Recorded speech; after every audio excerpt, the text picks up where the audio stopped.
Banner ಘರ್ಷಣೆ, ಕೈ ಕಾರ್ಯಕರ್ತ ಸಾವನ್ನಪ್ಪಿದ್ದಾನೆ. ಗುಬ್ಬಿ ಮೇಲೆ ಬ್ರಹ್ಮಾಸ್ತ್ರ ಪ್ರಯೋಗಿಸಿದ ಸರ್ಕಾರ. ಹಾಗಾದ್ರೆ ಈ ಒಂದು ಬ್ಯಾನರ್ ಘರ್ಷಣೆಯಿಂದ ಕೈ ಕಾರ್ಯಕರ್ತ ಸಾವನ್ನಪ್ಪಿದ್ದಾನೆ.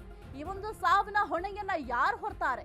ಗುಬ್ಬಿ ಮೇಲೆ ಬ್ರಹ್ಮಾಸ್ತ್ರವನ್ನ ಪ್ರಯೋಗಿಸಿದ ಸರ್ಕಾರ. ಹಾಗಾದ್ರೆ ಪ್ರತಿ ಬಾರಿಯೂ ಕೂಡ ಏನೇ ಒಂದು ಗಲಾಟೆ ಆಗ್ಲಿ, ದಾಂಧಲೆ ಆಗ್ಲಿ, ಪ್ರತಿ ಬಾರಿಯೂ ಕೂಡ ಗುಬ್ಬಿ ಮೇಲೆ ಬ್ರಹ್ಮಾಸ್ತ್ರವನ್ನ ಪ್ರಯೋಗ ಮಾಡುವ ಕೆಲಸವನ್ನ ಸರ್ಕಾರ ಮಾಡ್ತಾ ಇದೆ. ಈ ಒಂದು ಬ್ಯಾನರ್ ಘರ್ಷಣೆ ವಿಚಾರದಲ್ಲೂ ಕೂಡ ಅದನ್ನೇ ಮಾಡ್ತಾ ಇದೆಯಾ? ರಾಜಕೀಯ ಒಂದು ಕಚ್ಚಾಟದಿಂದ ಬಳ್ಳಾರಿ ಎಸ್ಪಿ ಪವನ್ ನೆಜ್ಜೂರು ಅಮಾನತು. ಬ್ಯಾನರ್ ಗಲಾಟೆಯನ್ನ ಸರಿಯಾಗಿ ನಿಭಾಯಿಸಿಲ್ಲ, ಹಿರಿಯ ಅಧಿಕಾರಿಗಳಿಗೆ ಮಾಹಿತಿ ನೀಡಿಲ್ಲ ಎಂಬ ಕಾರಣಕ್ಕೆ ಅಮಾನತನ್ನ ಮಾಡಲಾಗಿದೆ.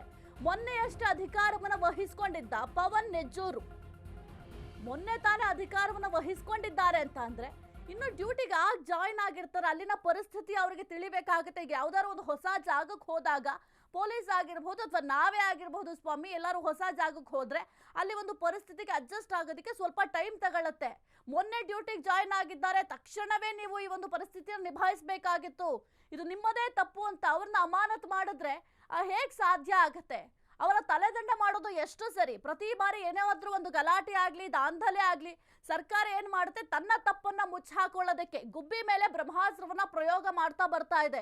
ಈ ಒಂದು ಪ್ರಕರಣದಲ್ಲೂ ಅಷ್ಟೇ, ಮೊನ್ನೆ ತಾನೇ ಈಗ ಅಧಿಕಾರವನ್ನ ವಹಿಸ್ಕೊಂಡಿದ್ದಾರೆ ಅಂತಂದ್ರೆ ಅಲ್ಲಿ ಪರಿಸ್ಥಿತಿ ಗೊತ್ತಾಗ್ಬೇಕಲ್ಲ, ಯಾರು ಏನು ಅದೆಲ್ಲ ಮಾಹಿತಿ ಅವ್ರಿಗೆ ಇರ್ಬೇಕಲ್ವಾ? ಏಕದಮ್ ಈಗ ಬಂದಿದ ತಕ್ಷಣ ನೀವು ಈ ಒಂದು ಪರಿಸ್ಥಿತಿಯನ್ನು ನಿಭಾಯಿಸಬೇಕು ಅಂತಂದ್ರೆ ಹೆಂಗ್ ಅವ್ರ ಆದೇಶ ಕೊಡ್ಲಿಕ್ಕಾದ್ರೂ ಹೆಂಗ್ ಸಾಧ್ಯ ಆಗತ್ತೆ?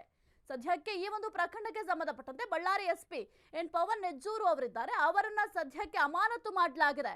ಆದ್ರೆ ಇಲ್ಲಿ ಸರ್ಕಾರದ ಲೋಪದೋಷಗಳು ಏನು ಅನ್ನೋದು ಕೂಡ ಬಹಳ ಮುಖ್ಯ ಆಗತ್ತಲ್ವಾ?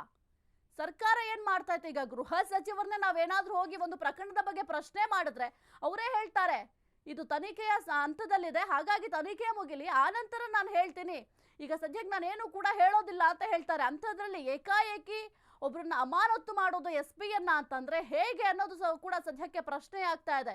ಇನ್ನು ಮುಖ್ಯವಾಗಿ ಒಂದು ಗುಬ್ಬಿ ಮೇಲೆ ಬ್ರಹ್ಮಾಸ್ತ್ರ ಪ್ರಯೋಗ ಮಾಡೋದು ಸರ್ಕಾರಕ್ಕೇನು ಹೊಸದೇನಲ್ಲ ಇದು.